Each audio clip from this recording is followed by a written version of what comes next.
The U.S. government has announced the start of construction on 8 prototype barriers for the border with Mexico, a campaign promise of President Donald Trump. The Customs and Border Protection says 4 of the prototypes will be made from concrete, while the others are from alternate or other materials.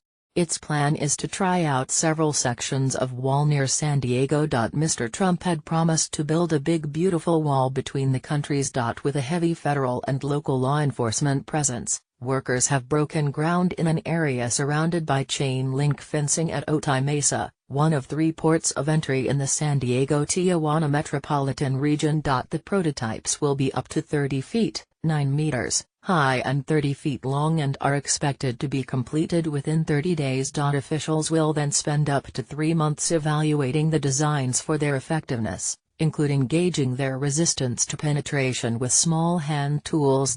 Cameras and sensors will be incorporated into the final wall plan. Each wall will cost up to $450,000, £334,000, and will be paid for by federal funds which have already been sanctioned. There is, however, no agreement on the initial $1.5 billion, £1.11 billion, Mr. Trump has requested from Congress to start construction of the final wall. During his campaign, Mr. Trump insisted that Mexico would pay for the structure.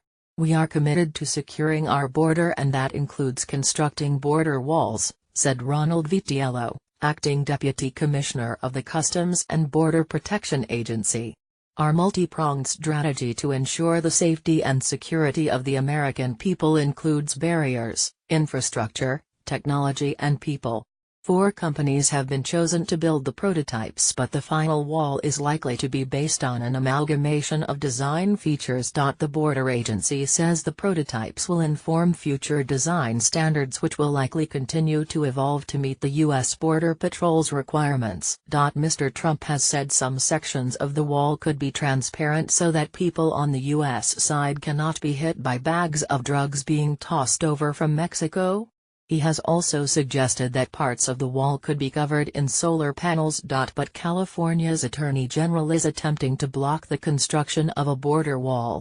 A lawsuit filed in a federal district court in San Diego last week argues that the government has overstepped its authority by waiving environmental reviews and other laws,